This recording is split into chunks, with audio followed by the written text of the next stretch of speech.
क्या बोलेंगे आप? आज 17 साल हमारी पार्टी को हो गए। इसके संस्थापक श्री श्रीराम निषाद जी जो अब नहीं हम लोग के बीच, लेकिन उनके द्वारा ये पार्टी की स्थापना की गई थी और ये गरीब पिछले वर्ग के लिए ये पार्टी बनाई गई थी, उनके हितों के लिए पार्टी बनाई गई थी, जिसमें हम लोग ने निरंतर तक काम करते चले आ रहे हैं। और इसमें हम लोग ने सन 2001 में 17 अनुसूचित जातियों को अनुसूचित जाति में शामिल कराने के लिए माननीय मुख्यमंत्री जी जो थे राजनाथ सिंह जी, उनसे हम लोगों ने घोषणा करा के केंद्र सरकार को हमने भिजवा दिया। लेकिन केंद्र सरकार से सिर्फ दो ही लोगों को हर राज्यभर के लिए या यहाँ उत्तर प्रदेश में लेटर भेजा गया कि नहीं उनको अनुसूचित जाति में शामिल किया जाए। मैंने तो 17 से अनुसूचित जातियों को अनुसूचित जाति में शामिल कराने के लिए भेजा था। आप दो ही लोगों को क्यों कर रहे हैं? एक मुद्दा ये हो गया। दूसरा मुद्दा हमारा ये है कि उत्तर प्रदेश के 7 जिलों में मैं अनुसूचित जाति में आता हूँ, यानी कश्यप, निषाद, बिंद, केवट, मल्लाह, धीवर, बातम, दुरिया, ये लोग 7 जो जिलों में ये लोग अनुसूचित जाति में आते हैं, लेकिन उत्तर प्रदेश में ओबीसी का सर्टिफिकेट जारी किया जा रहा है, जिसकी मैं घोर निंदा कर रहा हूं। और मैं ये सरकार से मांग कर रहा हूं, जब भारत के संविधान में 1961 के गजट में मैं 7 जिलों में अनुसूचित जाति में हूं, तो वो अनुसूचित जाति का सर्टिफिकेट जारी करना चाहिए। यहाँ लखनऊ में भी हम अनुसूचित जाति में, लेकिन आप जब भी जाएंगे सर्टिफिकेट ढूंढवाने तो ओबीसी का श्रेणी में आपको दिखाते हैं। ये कैसे दिखाया जा रहा है? इसके लिए डीएम, जिला अधिकारी जो हमारे हैं उनको सोचना चाहिए, माननीय जी तक बताना चाहिए। हम लोग अपनी बात वहाँ तक पहुँचाते हैं, लेकिन कोई सुनवाई नहीं हो पा रही है। भाई हमारे संविधान में है, हमारा संविधान से हमारा देश चलता है, हमारे उत्तर प्रदेश सरकार चलती है। क्या संविधान से हट के ये सरकार चल रही है?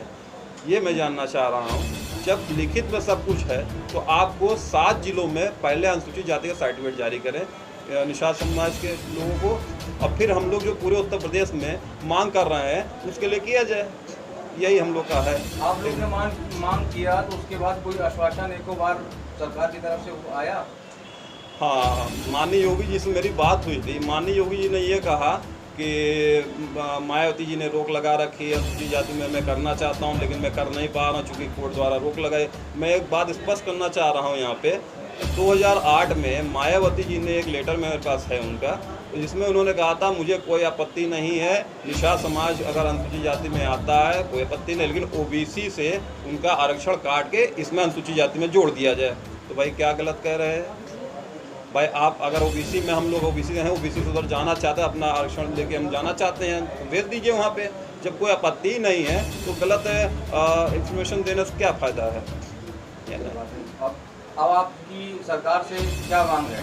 हमारी सरकार से व्यक्तिगत यही मांग है, जो हम लोग 17 अनुसूचित जातियाँ हैं उनको अनुसूचित जाति में उत्तर प्रदेश में शामिल किया जाए, क्योंकि हम लोग 18 प्रदेशों में हम लोग अनुसूचित जाति में हैं। भाई भारत के 18 प्रदेशों में अनुसूचित जाति में, यहाँ पे हम लोग को आप कहीं ओबीसी रखते हो, कहीं एससी रखते हो, ये नहीं होना चाहिए। सारा जब संविधान एक है और सब कुछ एक है तो एक ही होना चाहिए। पूरे भारत वर्ष में हमको एक जाति में रख दें, चाहे अनुसूचित जाति में रख दें, चाहे ओबीसी में रख दें, चाहे एससी में रख दें। भाई कहीं पे तो एक रखिए आप कहीं एक ही नहीं, कहीं पे मैं जनरल में आ जाता हूँ, कभी ओबीसी में आ जाता हूँ, कभी एससी में आ जाता हूँ। हमारा समाज बहुत कुचला हुआ है, गरीब है, पढ़ा लिखा नहीं है, उसको पढ़ने के लिए शिक्षा चाहिए। अब शिक्षा इतनी महंगी हो गई, क्या उसको बताएं? भाई किताबें लेने जाइए 5-10 हज़ार रुपये किताबें हो जाती हैं। फीस बच्चे बढ़िया स्कूल में अगर पढ़ाना चाहते हैं तो 10 हज़ार रुपये फीस दीजिए आप उसकी। भाई गवर्नमेंट तय करे ना प्राइवेट स्कूलों की फीस, ये कैसे तय करेंगे आप? भाई इसमें सभी वर्ग के लोग बच्चे पढ़ते हैं, कोई एक जाति का तो कोई बच्चा होता नहीं। मैं सभी की बात कर रहा हूँ यहाँ पे। व्यक्तिगत आपकी सरकार, अगर अखिल भारत सरकार आपकी बात को नहीं मानती तो आगे का कार्य क्या होगा? जैसा कि आप जान रहे 2024 का इलेक्शन बहुत नज़दीक है। हम लोग का गठबंधन हुआ था 2019 में, इन शर्तों पे हुआ था कि नहीं आप लोग के 17 अनुसूचित जातियों को अनुसूचित जाति में शामिल किया जाएगा, आप लोग को सम्मानजनक स्थिति में रखा जाएगा। लेकिन कहाँ पे हम सम्मानजनक स्थिति में? आप किसी को तो पढ़ा रहे हैं, किसी को घटाए दे रहे हैं। इनके साथ कुल 47 पार्टियां जुड़ी थी छोटी छोटी, उनका कहीं कोई नाम आता है? नहीं आता। सिर्फ 2 पार्टियों का नाम चला आएगा, 2-3 पार्टियों का नाम आता है। एक निषाद पार्टी का नाम चला आएगा, एक ओम प्रकाश राजभर की पार्टी का नाम चला आएगा, एक अनुप्रिया पटेल की पार्टी का नाम चला आएगा। सिर्फ यही क्या आपके 3 है? बाकी हम लोग क्या हैं? हम लोग को लिखित में तो दीजिए, हम लोग आपके गठबंधन में है तो कहाँ हैं? भाई आप मुंह से तो कहते हैं कि आप गठबंधन में हम लोग का यूज कर लिया जाता है, आप जाइए प्रचार कीजिए, आप उनके कैंडिडेट को जिताइए, कुछ भी हो। अब जो हमारे लोग का जब कोई काम होता है तो वो नहीं हो पाता है। क्यों नहीं हो पाता है भाई? जीत के आओगे, आप मंत्री बनोगे, आप हमारे बेचारे गरीब लोग हैं, उनके छोटे छोटे काम जो लीगल काम है वो नहीं हो रहे हैं। तो मैं जनता क्या कहूँ, जिसका परिणाम आपने घोसी में देखा।